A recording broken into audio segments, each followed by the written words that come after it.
Hi, I'm Executive Chef Carlo Cavallo from Sonoma Meritage Restaurant, and I'm here with Sebastiani Wines to show you how to make a holiday cioppino. The ingredients for this will be some olive oil, garlic, shallots, chopped fennel, fresh chopped parsley, clams and mussels, tiger prawns, some fresh bay leaves, thyme, chili flakes, seafood stock, calamari, Dungeness crab meat, Dungeness crab in a shell, red snapper fillet, and tomato sauce, and some wonderful Sebastiani Chardonnay. We're going to start by adding some olive oil to our saucepan here, and it's on medium-high heat. I'm going to add our chopped fennel,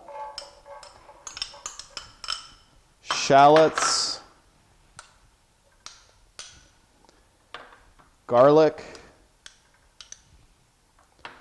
chili flakes, fresh thyme, and fresh bay leaves. And we're going to saute this for probably about 3 or 4 minutes before we start adding our fish. The recipe that I'm doing is the original recipe of cioppino, which is from Genoa. So after about 4 minutes, you'll see that the shallots and the fennel are starting to caramelize. At this point, we're going to add our clams and mussels and our cooked Dungeness crab in shell that's quartered. We're going to stir it for probably about 30 seconds here, and then I'm going to add our wonderful Sebastiani Sonoma County Chardonnay to deglaze the pan. And the rule of thumb with cooking is if the wine is not good enough to drink, it's not good enough to cook with. So I generally cook with wine that I'm going to be drinking.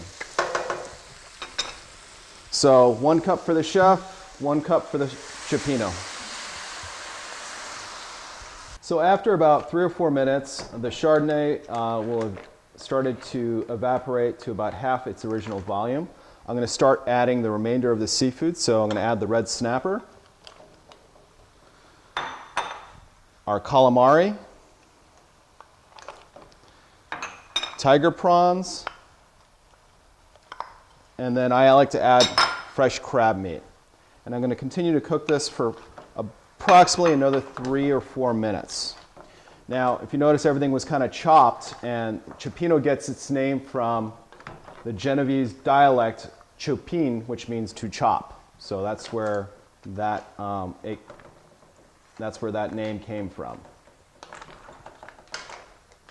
Okay, so after it's been cooking for about 5 minutes, you'll see that the shrimp is starting to turn red, and all the fish is starting to cook out. The calamari are starting to get fully cooked here.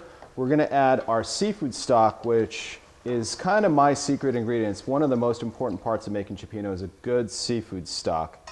I generally like to make mine by roasting off shrimp shells, lobster shells, and crab shells, and then boiling it for about 3 hours with a little bit of saffron, carrot, celery, and onion.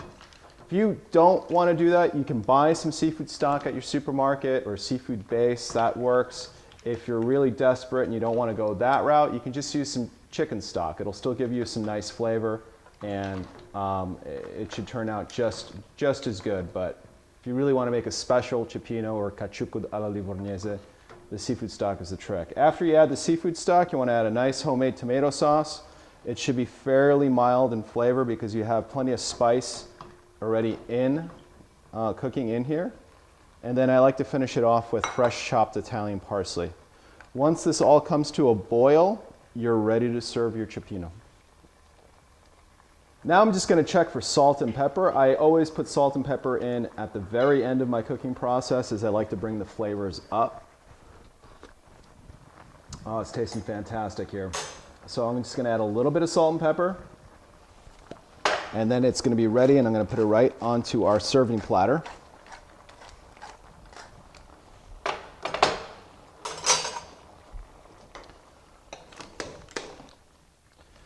And then I like to serve it with some grilled bread, either focaccia bread or ciabatta bread or a nice sourdough.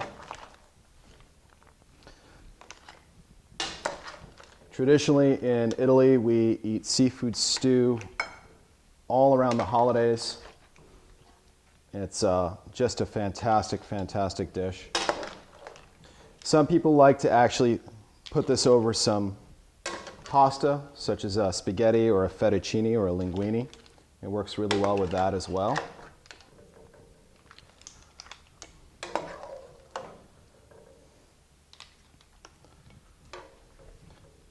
Here's some nice grilled focaccia bread for this.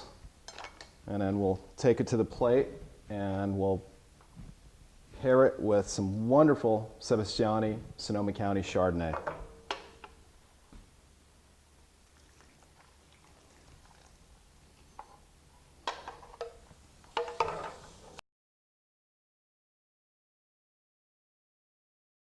So for this dish, I'm going to pair with Sebastiani's Sonoma County Chardonnay. The toasty characteristics and citrus notes found in the wine pair perfectly with the seafood. You can find the recipe and the wine at sebastiani.com.